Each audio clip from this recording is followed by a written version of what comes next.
es un debate internacional. Es un debate internacional por medio del cual se han posicionado dos grandes grupos. En principio tenemos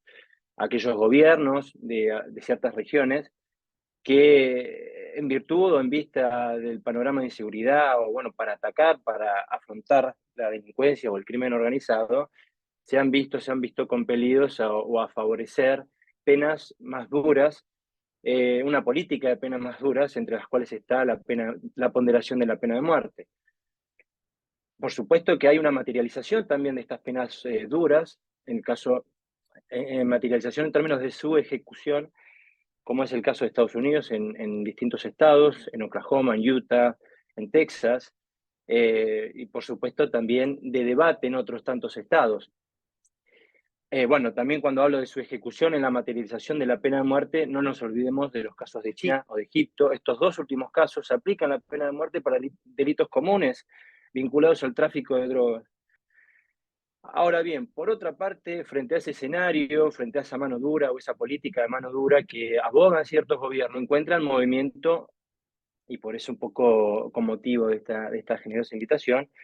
el movimiento global de defensa de derechos humanos con organizaciones internacionales, con activistas, con defensores, defensoras de derechos humanos, que por supuesto abogan en contra de la pena máxima, entre otros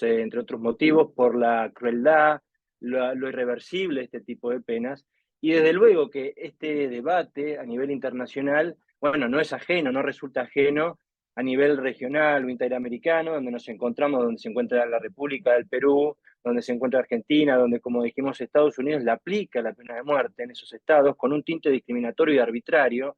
en muchos casos, raciales, étnicos, socioeconómicos, en el caso de Estados Unidos. Bueno, ahora bien, y además recordemos, no es un dato menor, no es un dato menor, que en la región, el primer país del mundo, el primer país del mundo en abolir la pena de muerte fue Venezuela, en el año 1863, para todos los delitos. No es un dato menor ese. El primer país abolicionista de la pena de muerte fue Venezuela. Bueno, ahora bien, por supuesto, como dijimos, este escenario no resulta ajeno a la región y menos aún a Argentina,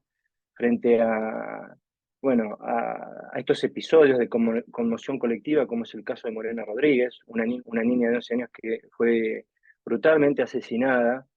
de camino a su escuela el 9 de agosto, el pasado 9 de agosto a la mañana, con el único fin, despojada de su vida con el único fin de, o así surge por lo menos de las constancias de la causa en curso, de arrebatarle su teléfono móvil, su celular. Entonces, ante ello, la sociedad argentina se ha visto compelida a muchas, bueno, campañas, a muchas protestas públicas dirigidas a a un rol del Estado más activo, y por supuesto, entre algunas ponderaciones se encontraban las penas más duras, la pena de muerte e inclusive el hacer justicia por mano propia. A la vez, también este panorama, cabe recordar, y más en épocas de elecciones, como ustedes sabrán en Argentina, a la vez, esto motivó a que los candidatos y las candidatas presidenciales, en el marco de las elecciones PASO, que son las primarias obligatorias, simultáneas y obligatorias en Argentina, se suspendieran a raíz de este episodio, o bueno, así lo determinaron sus candidatos y sus candidatas. En el marco, por ejemplo, más de tinte político, tenemos por un lado Sergio Massa, uno de los candidatos, que junto a Javier Milei, este 19 de noviembre, se va a disputar la presidencia del país, como ustedes sabrán. Bueno, abogó o impulsó, mejor dicho, algunas medidas tendientes a reforzar la prevención en el delito, en los delitos, y sobre todo, dado que el caso de Morena en principio involucraba a un menor de edad, cosa que también se descartó en el marco de la causa judicial, a Sergio Massa, el candidato Sergio Massa, también abogó por una reforma juvenil penal, es decir, que de imputabilidad, ¿no? Que la imputabilidad comenzara a partir de los 14 años. Por su parte, Patricia Bullrich, la candidata que, bueno, que no pasó, que no se encuentra en la actualidad en la disputa por la presidencia de la Argentina, eh, entre otras cuestiones, también puso especial énfasis en una reforma del Código Penal que contemplara la reiterancia. Recordemos que el tipo penal de reiterancia, a diferencia de la reincidencia, son análogos, sustancialmente hablando, es decir, frente a tipos delictivos similares, es decir, frente a un patrón delictivo de esa persona que comete los delitos. En el caso de la reiterancia, por ejemplo, no hay una condena previa, en la residencia sí hay un proceso judicial previo, pero bueno, que se contemple en una nueva reforma del Código Penal la reiterancia. Y por su parte, Javier Milei, entre otras cuestiones, eh, también se alzó a favor de una reforma de las leyes, en principio, de seguridad interior, de seguridad del servicio penitenciario, y bueno, y manifestó que se aplicara las leyes sin ningún tipo de titubeos. Más o menos ese es el panorama, entre otras cuestiones, actual de la Argentina, el panorama público.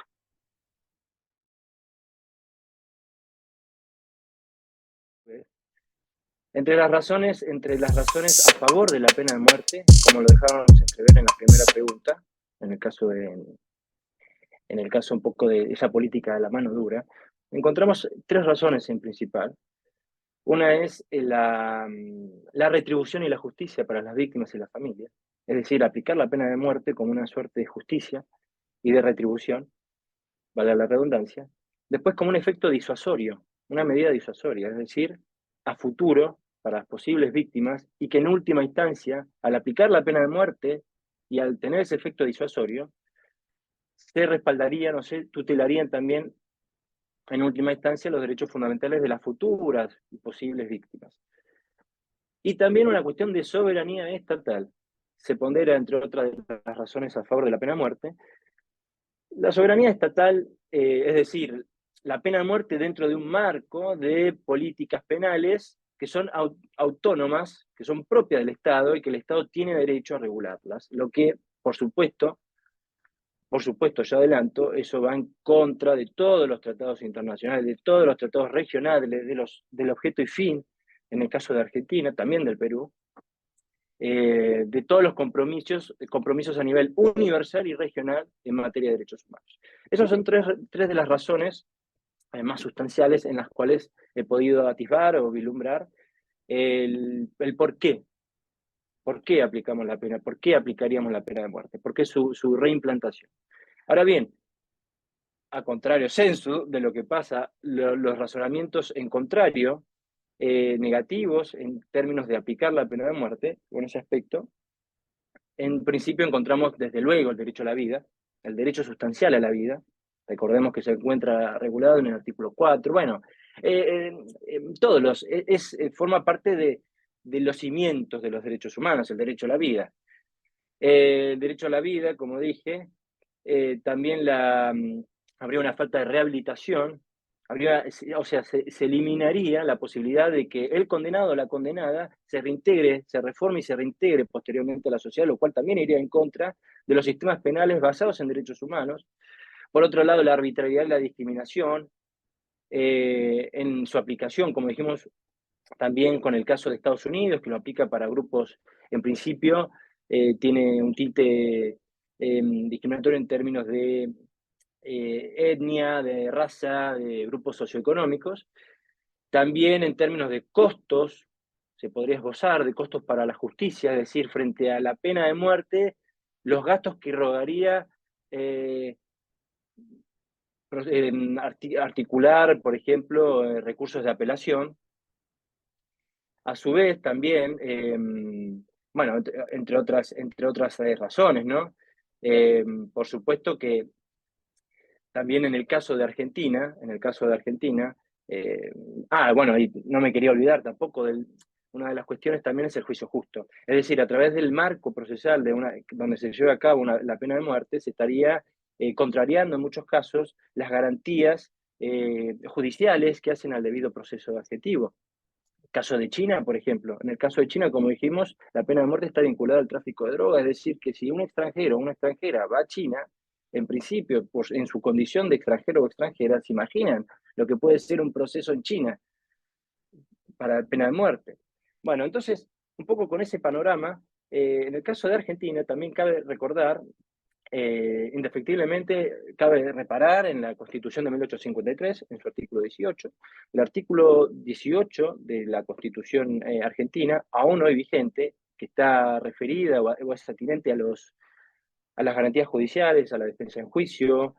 bueno, a no ser juzgado o juzgada por comisiones especiales. Este artículo contempla la abolición de la pena de muerte para delitos políticos únicamente. Es decir, que los constituyentes en aquel entonces, en 1853, solamente la prevían para casos de delitos políticos, puesto que no estaba en ellos eh, desterrarla totalmente, sino era más que nada para que mermen las tensiones ideológicas de aquel entonces, de 1853. Entonces, a su vez, por supuesto, en este entendimiento constitucional no podemos soslayar la reforma constitucional de 1994, a través de su artículo 75, inciso 22, que recoge o que acoge, le da acogida a múltiples instrumentos de decálogos en materia de derechos humanos, entre los cuales se encuentran la Convención Americana sobre Derechos Humanos de 1969 y el Pacto Internacional de Derechos Civiles y Políticos, ambos con tendencia abolicionista. O sea, son muchos más los instrumentos, pero en principio hago alusión a eso por la materia que nos circunscribe este diálogo. Así que, bueno, y ante ello, bueno, esas son un poco también vale mencionar en esa sintonía, que no es nada menor, que recién el destierro total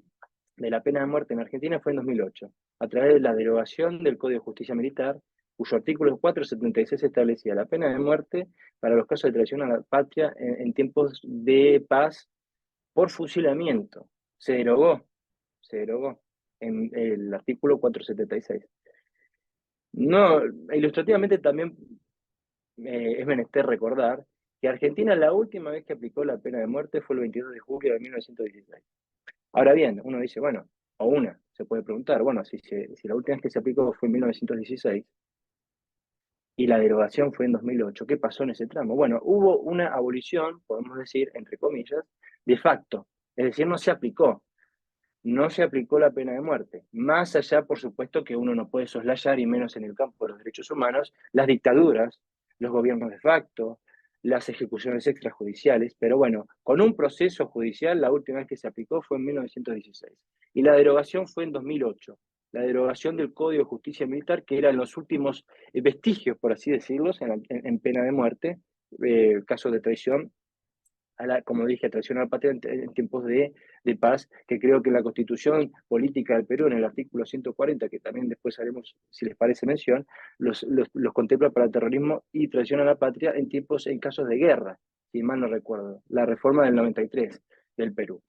Pero bueno, un poco ese es el marco normativo de Argentina, y bueno, esos son algunos. O sea, también quiero hacer una breve aclaración, no me arrogaría el ánimo pretencioso de decir, bueno, estos son los argumentos. No, va a haber más argumentos, más válidos. Pero bueno, esto es una suerte de ilustración, espero, para ustedes y también para mí. Un poco a tenor de lo que estamos comentando de la reforma constitucional del 94, también vale mencionar que con esta reforma, con los tratados internacionales, en su artículo 75 y inciso 22, se incorporan otros, por supuesto, otros instrumentos que no son menores. La Declaración Americana de los Derechos y Deberes del Hombre, le hace también de la mujer hoy en día. La Declaración Universal de los Derechos Humanos, la Convención, como dijimos, americana, el Pacto de San José de Costa Rica, ¿no? La Convención Americana. La Convención contra la Tortura y otros tratos o penas crueles, inhumanos o degradantes, y la Convención de los Derechos del Niño también le hacen. Porque hay evolución, porque tienen que ver estos casos. Más allá de que los tratados en sí son los que nos puede interesar ahora, estrictamente, son la Convención Americana de Derechos Humanos o sobre Derechos Humanos y el Pacto Internacional de Derechos Civiles y Políticos. Pero bueno, como estamos hablando del caso en el marco del caso Morena, la Convención de los Derechos del Niño, de la niña, no pueden soslayarse. La Convención contra la Tortura tampoco, porque como vamos a ver, también merecen algunos reparos las condiciones en las que se encuentran los condenados, las condenadas, los reclusos, los reclusos. Bueno, ahora bien, un poco luego de este comentario, lo que podemos decir es que, en primer término, una hipotética una eventual e hipotética reincorporación de la pena de muerte en Argentina sería muy compleja a la luz de los tratados internacionales, pero llegado el caso, también resultaría muy o se tornaría dificultoso en sí, porque indefectiblemente se necesitaría una reforma constitucional, lo cual en sí es compleja por los procedimientos formales, múltiples etapas legislativas, amplios consensos políticos, plazos prolongados, entre otras razones. Sin embargo, de ser así, de darse tal acontecimiento normativo, de reincorporarse la pena de muerte, de aplicarse en Argentina, eso indefectiblemente o inexorablemente, para no repetir, también comportaría consecuencias a nivel internacional. En sus relaciones internacionales, por ejemplo, sin lugar a dudas, en lo que hace a las sanciones diplomáticas también, habría yo creo, un debilitamiento en la cooperación internacional entre otros estados y organizaciones internacionales que son fundamentales también para tratar el tema o la cuestión de la delincuencia tanto a nivel interno, nacional, doméstico, como internacional. No nos olvidemos de eso. No podemos circunscribir exclusiva y excluyentemente la delincuencia en en el ámbito interno. No. Y por eso ahí necesitamos de la cooperación internacional también. También en la imagen de los derechos como defensora de los derechos humanos de Argentina, se vería debilitada, lógicamente, se vería debilitada, habría una falta o un debilitamiento en términos de legitimidad ante foros universales y regionales. Imagínense por un segundo, Argentina debatiendo sobre la condición de supongo, lo digo así muy en términos conjeturales, debatiendo una cuestión trascendental en el Consejo de Derechos Humanos, en la ONU, habiendo reincorporado la pena de muerte. Así que esas son algunas de las consecuencias, creo yo, sanciones diplomáticas, sobre todo, y la cooperación internacional no es menor. La cooperación, bueno, lo hemos visto también, salvando las realidades que puedan teñir a nuestra región con la europea, es lo que ha pasado, ni más ni menos, también por otras cuestiones, en la Unión Europea, en el marco del conflicto armado internacional entre Rusia y Ucrania, o mejor dicho, el conflicto internacional que propuso Rusia, injustamente, y que, bueno, eso conllevó, ya sea en 2016, sanciones de todo tipo, comerciales también, por parte de la Unión Europea hacia Rusia, pero bueno, desgraciadamente, en lo que hace a la cuestión de derechos humanos, también en un mundo globalizado se van priorizando otras, o hay otras prioridades, porque uno puede estar en contra como país de lo que hace Rusia, de lo que hace China, pero son potencias. Eso es así, desgraciadamente lo digo. Entonces, sobre todo en nuestra región, o en el caso por lo menos de Argentina, que depende de exportar e importar productos de China, y China aplica la pena de muerte por tráfico de droga, pero bueno, uno de los mayores importadores de los productos argentinos es China, y de los exportadores también, y Rusia en su momento, con las cuestiones del petróleo, etcétera, etcétera, o de Venezuela. Venezuela, no podemos soslayar Venezuela, primer país abolicionista en el mundo en el 63, en 1863, bueno, y sus yacimientos petrolíferos. Entonces, ahí hay cuestiones también que, desgraciadamente, los gobiernos priorizan, más allá de sus compromisos internacionales en la materia.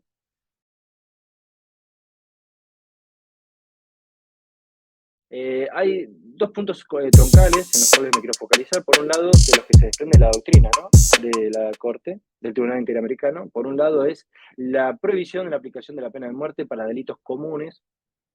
y por el otro las garantías judiciales, como dejáramos entrever entre los argumentos en contra de la pena de muerte, es decir, el juicio justo. Otro de los puntos entonces son las garantías judiciales que se deben cumplir, se deben garantizar, la redundancia, tutelar en el marco de un proceso judicial con ese destino tan trágico como la pena de muerte. O tan inhumano, mejor dicho. En lo que hace a la primera cuestión, a los delitos, a la prohibición para los delitos comunes, que también merece un pequeño reparo eso, porque el tema de los delitos graves es muy vago ese concepto también. Es muy vago, es decir, ¿qué son delitos graves? Para China puede ser delitos graves, lo es, el tráfico de drogas. O sea, eso corresponde a cada estado, en principio. Sin embargo, la Comisión Interamericana de Derechos Humanos, conforme a múltiples recomendaciones en esta cuestión, ha dicho o ha tenido oportunidad de decir o de sostener, mejor dicho, de sostener que la gravedad del delito se tiene, para determinar la gravedad del delito, se tiene que ponderar el bien jurídico protegido. Ahora bien, habiendo dicho esto, entre los precedentes que hacen a la cuestión de la provisión de pena de muerte para delitos comunes, entonces, tenemos entre la sentencia de la Corte el caso Hilaire contra Trinidad y Tobago del año 2002. En ese precedente, cuya plataforma fáctica versa sobre 32 personas que se encontraban condenadas a pena de muerte por haber contrariado la ley de delitos contra personas, eh, eso sí, estaba en esa condición o con ese destino por haber cometido homicidio intencional.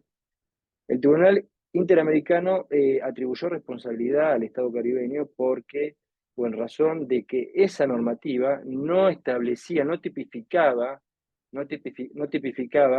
las circunstancias de cada caso, es decir, contemplaba en esa ley todos los que cometieron, todas las que cometieran delitos de homicidio, bueno, se le aplica la pena de muerte. Entonces la Corte lo que dice es, no, bueno, se tienen que ponderar las circunstancias, o sea, tiene que haber esos agravantes, tiene que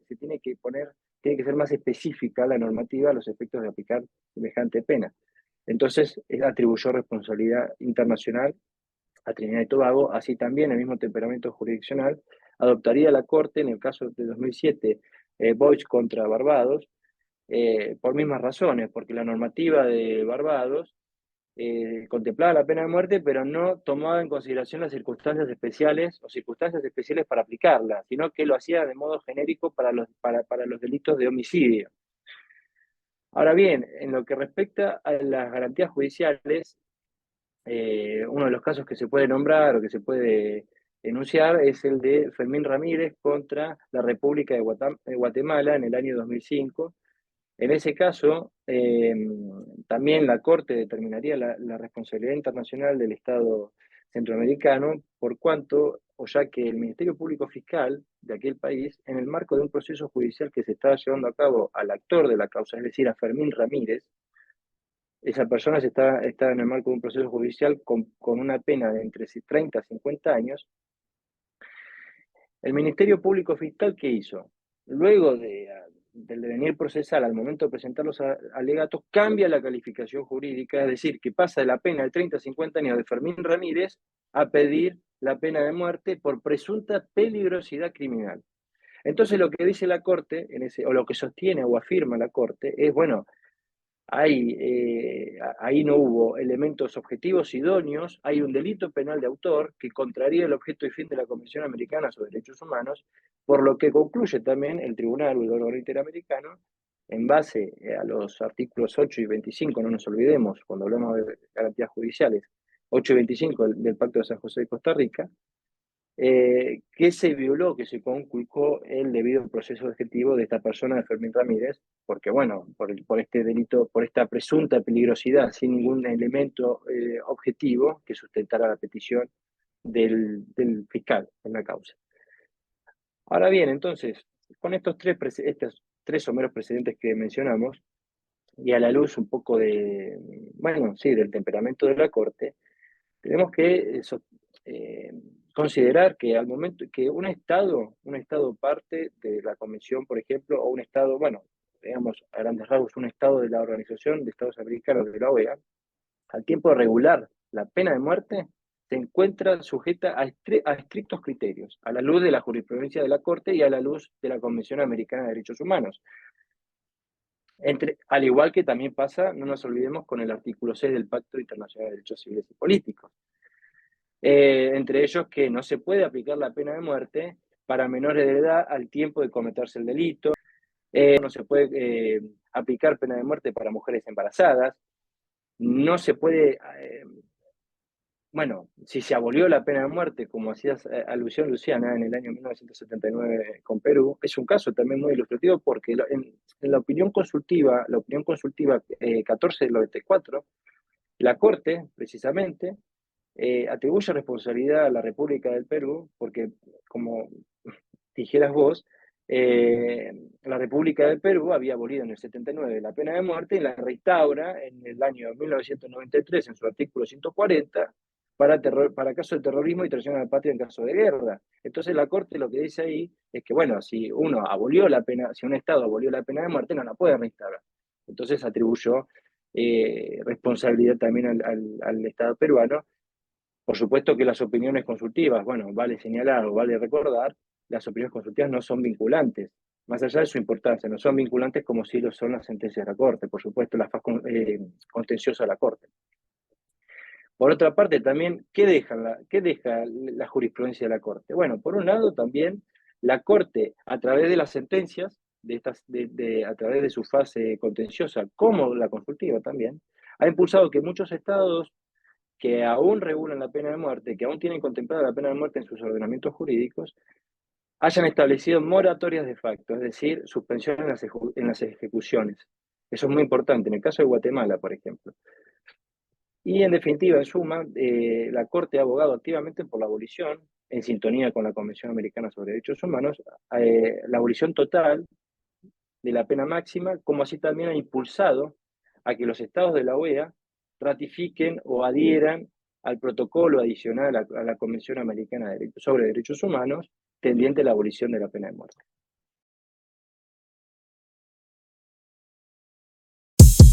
Bueno, de lo hasta aquí expuesto, de lo hasta aquí compartido con ustedes, por supuesto que arribamos a la conclusión de que la pena de muerte, en rigor,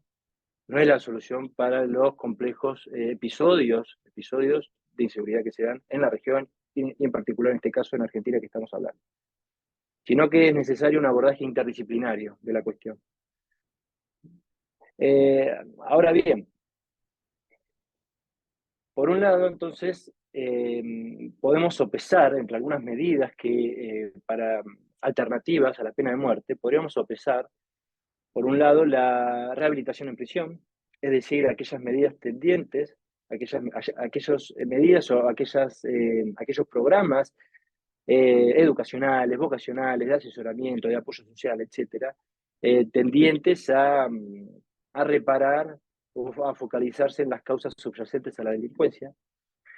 También podríamos pensar en medidas de seguridad pública, por ejemplo, una internación en hospitales psiquiátricos para aquellos reclusos o reclusas que tengan alteraciones mentales o que presenten alteraciones mentales. También una suerte de, podríamos sopesar o ponderar la justicia restaurativa, es decir, un enfoque centralizado en reparar los daños y en una reconciliación, en la medida de lo posible, entre el delincuente o la delincuente y las víctimas y las familias, bueno, en el caso de Morena serían las familias, desgraciadamente, que también son víctimas, por supuesto. Así también lo determinó la Corte Interamericana. Por otro lado, la prevención del delito, es decir, medidas tendientes o con el fin de prevenir, valga la redundancia, los delitos, la delincuencia, los actos criminales, también abocados o con un abordaje a lo educacional, al a servicios sociales, al servicio de salud, etcétera, y una reforma al sistema judicial penal que dote a los magistrados, que dote a las magistradas de mejores recursos, a que haya mejores reglas más claras, aún más claras, a que haya mayor transparencia, disculpen,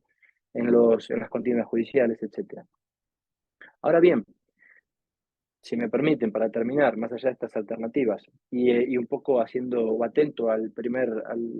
tema, a la rehabilitación en prisión, me parece importante también destacar las condiciones de los establecimientos carcelarios. Como dijimos en el artículo 18 de la Constitución Nacional de 1853, aún vigente ese artículo, se establece que las cárceles tienen que ser o deben ser seguras y deben ser o contemplarse con el fin de, o para otorgar seguridad y no para el castigo de los reos. Seguras y limpias, dice. Ahora bien, en las condiciones en las que se encuentran actualmente las cárceles, los establecimientos carcelarios, bueno, vemos una conculcación, vemos una vulneración constitucional al artículo 18, porque se encuentran, son antros mortificantes, sucios, bueno, entonces ahí ya se estaría contrariando el artículo 18, a su vez también de contrariarse por las condiciones, el artículo 10 y 11 del Pacto Internacional de Derechos Civiles y Políticos, que establece el derecho de la persona privada, de toda persona privada de la libertad, a ser tratada con humanidad y con dignidad. A su vez, el artículo 5 de la Convención Americana sobre Derechos Humanos, que hace, bueno, que contempla el derecho a la integridad física, moral, psíquica de todas las personas, no solamente las que están fuera de la cárcel, ¿no? Sino también de todas las personas, no hay una discriminación al respecto. Entonces, de ahí que si nosotras queremos que esa persona se reforme, que cambie, que se reintegre, las condiciones que están dadas los establecimientos carcelarios, bueno, se ven muy dificultoso ese fin. Todo esto puede parecer, hago una aclaración, eh, irrelevante para la sociedad civil en muchos casos, porque hoy, como dijimos, uno habla en estos términos o uno habla en estos términos y es lo que se llama Vox Populi, el garantismo, uno es garantista, entonces uno aboga por los derechos de las personas y no de las personas que se encuentran en las cárceles, sino por las personas como Morena, una nena de... Por supuesto que no es así, por supuesto que no es así, pero lo que sí, cuando hago esta pequeña alusión es porque, bueno, está bien, más allá de la natural impotencia que puedan generar las causas como la de Morena, junto a otras, el funcionario o la funcionaria pública o público no puede soslayar de estas obligaciones, no puede, tiene una obligación constitucional que tiene que hacer valer. Es decir, el funcionario o la funcionaria se puede poner, no porque sea mejor, sino por la condición que reviste, al nivel de una persona que lógicamente, en algunos casos, impulsivamente, aboga por mano dura. Bueno, el político o la política tiene una responsabilidad, no solamente en el marco constitucional, sino también en el marco internacional. Entonces, las condiciones en las que tiene, acá ese artículo 18 sigue estando vigente y ese artículo 18 no se cumple. Entonces, no se cumple, no hay fondos para los establecimientos carcelarios, entonces se tiene que hacer especial hincapié ahí. Y también, si Luciana, si me permitís, para ir cerrando, en ese orden de consideraciones y siguiendo un poco la línea del constitucionalista argentino Roberto Carrarela, la exigencia constitucional de hacer justicia no va de la mano, no tendría que ir de la mano, no debería ir de la mano con el nivel de pena, es decir, más justicia, más pena. No, todo lo contrario, porque en los estados democráticos, de hecho Argentina cumplió el 30 de octubre, el pasado 30 de octubre, 40 años de su retorno a la democracia, todos los estados democráticos y estados de derecho tienen que erigirse sobre el fin de lograr la paz y de conocer la verdad. Recordemos los casos de Colombia y Sudáfrica. Por ejemplo, en el caso de Colombia, Colombia intercambió penas más bajas para lograr la paz, la renuncia a las armas. Y Sudáfrica, amnistías por verdad. Es decir, para que se encuentren las personas, para saber el paradero de las personas fallecidas. Entonces, finalmente, y más allá, como dije, de la natural impotencia que nos genera a todos nosotros, a todas nosotras, como sociedad, el episodio de Morena en particular, y más aún para las respectivas familias, para la familia de Morena, eh, no se puede pensar en la pena capital, en la pena de muerte para estos casos, no se puede pensar, sino que se tiene que focalizar aquellos factores que circunscriben el marco complejo de la delincuencia, bueno, de los hechos delictivos, que atañen a los DESC, es decir, a los derechos económicos, sociales y culturales, al derecho a la educación, al trabajo, que repercuten en el ámbito civil y político, a la vida. Digo, en el ámbito civil y político me refiero a los derechos civiles y políticos, a la vida, a la personalidad jurídica, a la familia, y que en última instancia todo esto repercute en uno de los valores sustanciales sobre los cuales se edifica, se erigen los derechos humanos, que es ni más ni menos que la dignidad humana. Entonces, nuestras demandas colectivas como sociedad frente a hechos dolorosos como lo de Morena, Rodríguez, tienen que estar dirigidas a exigir un rol más activo por parte del Estado que constitucional y convencionalmente o internacionalmente está obligado a llevar a cabo esas metas colectivas. Porque de lo contrario, si seguimos abogando por la pena de muerte, los únicos o las únicas condenadas o condenados vamos a ser nosotros como sociedad.